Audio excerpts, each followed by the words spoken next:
Bonjour, aujourd'hui on va tester un nouveau smartphone qui est sorti il y a à peine un mois. C'est le Sony Xperia XA1 Ultra, le grand modèle. Il y a aussi le Sony Xperia XA1 qui est sorti cette année, qui succède au Sony Xperia XA qui est sorti en 2016. Ce X1 Ultra a l'air d'être très bien, a beaucoup d'avantages, à commencer par la taille de son écran, mais ça on va le regarder tout de suite ensemble. Ce Sony Xperia X1 Ultra, il est présenté dans cette boîte, une boîte qui est très sobre, qui est très sympa.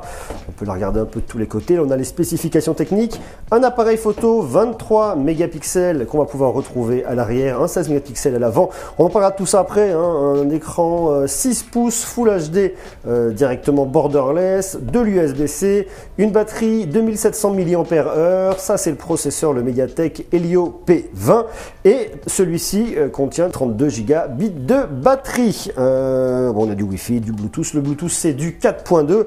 On peut rajouter une micro SD.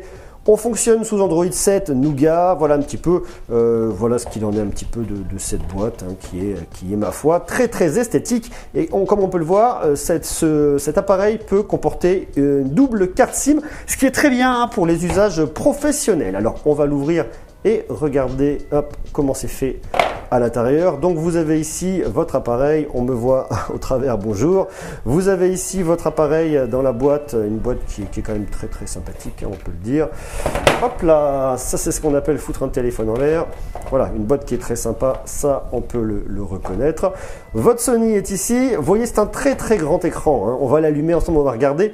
Ce qu'on voit déjà, hop, on regardera le téléphone après, on va d'abord checker l'intérieur de la boîte. Dans l'intérieur de la boîte, vous avez ensuite un petit guide de départ, votre adaptateur secteur pour brancher, le câble pour venir charger le téléphone. Il y a les écouteurs qui normalement sont présents, mais qui moi dans mon modèle de démo ne sont pas présents.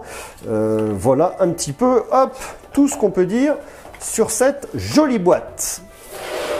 Passons maintenant à l'appareil en lui-même. Ça c'est le modèle noir, hein. Il existe dans 4 couleurs: or, blanc, noir et rose. Noir, c'est très sobre, c'est très joli. Je trouve que c'est un modèle qui est plutôt bien réussi, qui est quand même dans des dimensions qui restent vraiment correctes. Il fait 16,5 cm au niveau de la hauteur, 7,9 cm de long et une épaisseur de 0,8 cm. On voit effectivement l'objectif sur la face avant. Un flash qui est ici, qui va vous permettre effectivement d'avoir, je dirais, des selfies qui seront probablement un peu plus stabilisés. On va tester ça ensemble tout à l'heure. Le port USB-C qui se situe ici. Un haut-parleur sur le côté, le port jack sur le dessus. Sur le côté, nous avons, il y a le port pour la carte, la double carte SIM et la carte SD. Je sais pas si on voit bien la numéro 1 et la numéro 2. Sur la gauche, ça marque SIM et sur la droite, micro SD qu'on peut incorporer directement là. De l'autre côté, on a effectivement ici le bouton pour l'allumer, un autre bouton pour l'appareil photo qui est situé juste en dessous, et puis il y a des boutons ici aussi sur le côté. Voilà pour faire le tour un peu de cet appareil. Et puis on voit très bien à l'arrière aussi cet appareil photo 23 mégapixels avec le flash ici. Voilà, un appareil qui est somme toute assez esthétique. Je l'allume. Donc là c'est un petit peu long le démarrage. Android, comme je vous disais, c'est l'Android 7.0 Nougat qui est sur cet appareil qui démarre. Bienvenue, français, premier pas. Alors, premier pas, moi, ça m'intéresse. J'ai pris connaissance des informations importantes, garde sécurité. J'ai compris que les frais de transmission peuvent s'appliquer. Accepter. Bienvenue, insérer des cartes SIM. Donc là, il y a tous les paramétrages, effectivement, hein, de sécurité, des services Google. L'appareil est prêt. Donc là, il y a effectivement toutes les options pour pouvoir, je dirais, switcher d'un vieil appareil au nouveau et puis faire la connaissance avec son appareil. Voilà un peu pour la mise en route de cet appareil. On est sur un écran bord à bord. On a tout de suite effectivement la sensation d'immersion, d'être directement dans le téléphone. C'est quand même très agréable à regarder. Alors j'espère juste que c'est un appareil qui sera résistant en termes de choc. Je pense que oui, ça serait quand même dommage. Je ne vais pas m'amuser à le jeter pour tester, mais en tout cas voilà. C'est un appareil qui est vraiment super esthétique. La prise en main est simple, hein. Tu vois effectivement, alors moi j'ai pas des mains de bûcheron, mais on le tient très bien dans sa main. En termes de sensation de prise en main, ça me paraît vraiment convenable. On voit tout de suite ce qu'il en est, on a accès directement aux informations importantes. Pour moi c'est vraiment top. Alors on va regarder un petit peu ce que cet appareil a dans le ventre. Comme je le disais déjà, c'est un écran 6 pouces bord à bord. Ça fait effectivement une belle diagonale. Un bord en aluminium, je sais pas si on le voit bien, mais effectivement c'est de l'aluminium. Il y a un côté assez premium, hein, dans ce produit, hein, niveau du toucher, ça fait vraiment qualitatif. L'appareil photo à l'avant, c'est un 16 mégapixels. On voit qu'il a effectivement un flash sur le côté et il y a un stabilisateur optique dessus. Si vous tremblez un petit peu, si ça bouge, le stabilisateur optique va vous corriger ça, il va vous permettre d'avoir des photos qui vont être vraiment claires, vraiment stables. Et ça, c'est vraiment plutôt bien. Il y a un capteur Exmor RS qui doit faire des bonnes photos à faible éclairage. On va tester ça, on va tester l'appareil dans quelques instants pour effectivement pouvoir se rendre compte. Un appareil photo très pratique pour vous éclairer et pour faire des selfies quand il n'y a pas beaucoup de lumière. Ça évite de devoir utiliser la lumière de l'écran qui va vous envoyer une espèce de flash un peu aveuglant dans la tête et qui normalement fonctionne bien à faible luminosité et surtout un appareil photo avec un grand angle. Donc on fait des selfies avec beaucoup d'amis, c'est extrêmement pratique. L'appareil photo à l'arrière, c'est un 23 mégapixels avec un autofocus hybride. Pareil, on a un capteur Exmor RS à l'arrière et on va pouvoir faire des photos en faible luminosité. On peut monter jusqu'en ISO 6400, hein, donc effectivement quand il n'y a pas de lumière la nuit ou les soirées un petit peu sombres, on va pouvoir quand même faire des photos. Côté processeur, on est sur un processeur MediaTek Helio P20 64 bits avec 6 Go de RAM dans l'appareil, tout en sachant que si vous optez pour le Sony Xperia A1 et pas l'Ultra, le A1, vous aurez 3 Go de mémoire. Il y a un petit logiciel intelligent à l'intérieur qui s'appelle le Smart Cleaner qui va désactiver les applications que vous n'utilisez pas et qui va nettoyer le cache. Ce qui est quand même relativement pratique, surtout quand on sait qu'on a toujours besoin de mémoire pour ses photos et pour ses vidéos, pour sa musique, enfin pour toutes ces applications. Côté stockage, il est disponible en 32 Go mais aussi en Go. On peut le monter jusqu'à 256 Go lorsque vous allez rajouter effectivement une carte micro SD ici sur le côté. Il pèse 188 grammes. C'est vrai qu'il n'a pas l'air particulièrement lourd. Je trouve un peu plus lourd que mon iPhone 6S. Il passe même dans ma poche. Pour voir qu'il est très grand, c'est pas négligeable. Il tourne d'origine sous Android 7.0 Nougat. La batterie, c'est du 2700 mAh et le Bluetooth, c'est du 4.2. Pas de Bluetooth 5 dessus. Par contre, effectivement, ce qui est intéressant, c'est qu'il y a de l'USB Type C. Et on voit très bien que l'USB Type C s'impose comme étant un standard. Alors, c'est un produit qui est sorti il n'y a pas longtemps, en mai, et qu'on peut trouver au tarif de 399 € sur le modèle 32 Go. Donc là, on va essayer de faire une photo à faible luminosité. Donc, je vois ici, j'ai les paramètres effectivement de la luminosité, couleur et luminosité. Je peux monter un peu ma luminosité pour m'éclairer. Quand je le monte à fond, je suis complètement surexposé. C'est beaucoup trop blanc. On va se faire une expo un peu plus correcte. Ici, on peut rajouter de la couleur. Je peux soit effectivement le jaunir pour réchauffer la photo, soit venir sur la gauche. Là, ça me refroidit un peu, c'est pas terrible. Légèrement jaunir, ça reconnaît bien mon visage. Photo, cheese. Voilà, ça fait une photo fantastique. La photo est très claire. Ça, c'est vrai que c'est assez incroyable. Ça marche très bien à faible luminosité du coup. Si on fouille un peu plus dans cet appareil photo, on a sa résolution, le retardateur, couleur, luminosité, suivi d'objets, capture automatique, toucher pour régler, mise au point, luminosité. Enfin, autre truc qui est plutôt bien pensé dans cet appareil, c'est quand on est à distance comme ça et qu'on veut faire une photo, pas besoin d'aller chercher, appuyer sur le bouton, c'est fastidieux, c'est chiant.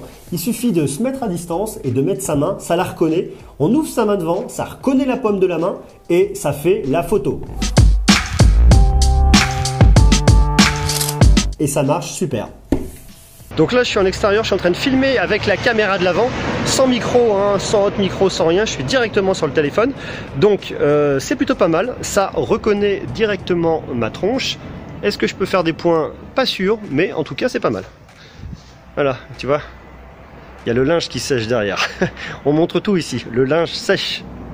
Heureusement, il n'y a pas de culotte. Normalement, c'est pas mal. Ça fait un autofocus. Alors, le son, je pense que le son est pas terrible. On reste quand même sur le son d'un appareil photo, même si effectivement l'image a l'air d'être d'une super qualité. À faire le point, à faire la netteté, à faire le focus directement quand on vient ou quand on part. Je pense que le son est pas terrible. On va essayer de plugger un petit micro Rode dessus pour voir la différence et voir si ça change quelque chose. Normalement, ça doit changer l'histoire. Donc là, j'ai un petit micro qui est dessus. Normalement, ça doit changer le son. Le son doit être mieux. Ça va permettre de comparer, de se rendre compte effectivement si le son d'origine avec le micro d'origine, même si c'est pas fait pour, est bien ou est pas bien. En tout cas, côté vidéo, ça a l'air d'être quand même plutôt pas mal. Là, hop, on va essayer de bouger un peu, voir s'il y a une stabilisation qui se fait ou pas. Pour l'avant, on va faire exactement le même exercice. Là, j'ai mon appareil à la main. Maintenant, on va tester directement avec le petit micro Rode pour voir la différence du son, pouvoir comparer. Hop, je le mets là. Alors, le seul inconvénient, et ça c'est un peu con, c'est que la prise jack, elle est posée à l'avant au même endroit que l'appareil photo. Ce qui fait que là, on voit l'avant du micro. Et j'ai pas mis la moumoute. Si je mets la moumoute dessus, il n'y a plus d'image. Et ça, c'est quand même relativement dommage. Mais sinon, bon, c'est pas mal. Sinon, on doit le dire, la qualité est bien. Je sais pas si ça fait... Il n'y a pas d'autofocus dessus, sur l'avant. Il y a peut-être un que sur l'arrière. Mais en tout cas, c'est vrai que la qualité de l'image, en tout cas, est plutôt pas dégueu. Donc bon, pour l'instant, bon point.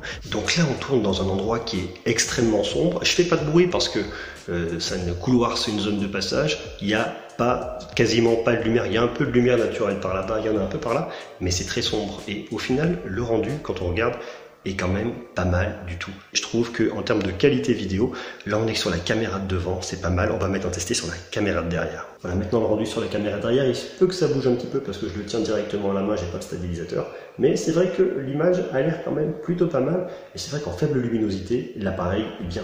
Là, sur les vidéos, en tout cas pour l'instant, c'est assez convaincant. Donc là, si on compare en faible luminosité, on a d'un côté mon iPhone 6S et de l'autre côté le nouveau Sony Xperia X1 Ultra. Et franchement, il n'y a pas photo, c'est le cas de le dire.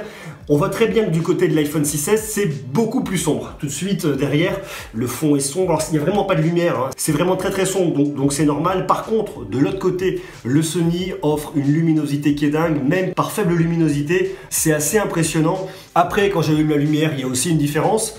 On va regarder déjà au niveau de la mise au point, hein, lequel fait le mieux le point, lequel fait le point, pas le point, comment ça marche. Si je me recule, si je m'avance un peu plus près, voir un petit peu la différence sur les deux téléphones, normalement il y a quand même une différence. Et là on est en extérieur et on compare la mise au point, comment ça fonctionne, d'un côté sur le Sony Xperia et de l'autre côté sur l'iPhone 6S.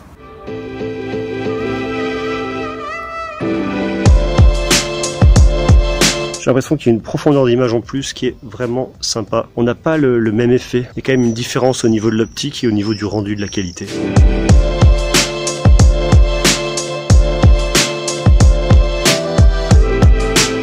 Là, je les tiens tous les deux à la main, le 6S d'un côté et de l'autre côté le Xperia X1 Ultra. Et franchement, là, il n'y a aucune lumière dans la pièce, il n'y a pas photo pour moi. Le Sony Xperia X1 Ultra est vraiment meilleur, un appareil photo de vraiment meilleure qualité et le rendu est vraiment mieux que l'iPhone 6S. Bon, verdict un petit peu de ce téléphone pour en avoir fait le tour. Je trouve que c'est un bon produit. Alors, c'est peut-être pas la bête de course, c'est peut-être pas l'appareil qui va te permettre de te brancher et d'avoir de la réalité virtuelle avec un casque comme tu peux l'avoir sur le Samsung Galaxy S8, mais il faut comparer ce qui est comparable. On est sur un produit qui coûte moins de 400 € neuf avec 32 Go de mémoire. Pour moi, c'est un bon produit. La qualité photo est là, la qualité vidéo est là. On est sur un Android 7.0 Nougat, ça fonctionne. Ça permet à mon avis, ce téléphone-là, hein, d'avoir un bon smartphone de bonne qualité avec une belle capacité de stockage, surtout avec la possibilité de l'étendre jusqu'à 256 Go, ce qui est quand même pas mal. Si pour vous, le téléphone, c'est pour avoir des applis, des jeux pour se faire plaisir et que vous voulez surtout privilégier de faire de belles photos, de belles vidéos et de bons souvenirs, ça, clairement, pour moi, c'est bien. C'est très bien. Et pour moins de 400 €. Parce que vous allez avoir toutes vos photos, toutes vos vidéos. Le mode selfie est sympa. Les photos seront sympas. Il y a de quoi se marrer. La petite originalité avec la reconnaissance de la main pour faire des selfies à distance, je trouve ça vraiment super sympa. Et voilà, il y a plein de petites choses qui font qu'au final, c'est peut-être pas the téléphone de 2017, la bête de course, tant attendu, un hypothétique iPhone 8 ou alors un Galaxy S8. Mais pour moi, ça, c'est vraiment très très bien. C'est vraiment un très bon téléphone. Et je trouve que Sony a fait du bon boulot là-dessus. Donc voilà un petit peu moi ce que je peux dire aujourd'hui par rapport à ce Sony Xperia X1 Ultra, le grand modèle avec l'écran 6 pouces. Dites-moi ce que vous en pensez, mettez-moi tout en commentaire, on en parle. Je ne sais pas si vous en avez, si vous connaissiez le modèle antérieur, le XA, ou si vous avez le XA1, c'est-à-dire avec l'écran un petit peu plus petit. Donc on parle de tout ça en commentaire. Merci d'avoir regardé la vidéo, si elle vous a plu, si elle vous a intéressé, si elle vous a apporté des informations. Merci de laisser un pouce, ne pas hésiter à s'abonner pour avoir toujours plus d'infos sur la high-tech. Et quant à nous, on se retrouve très très bientôt et j'aurai une belle surprise très prochainement. J'en dis pas plus. Ciao!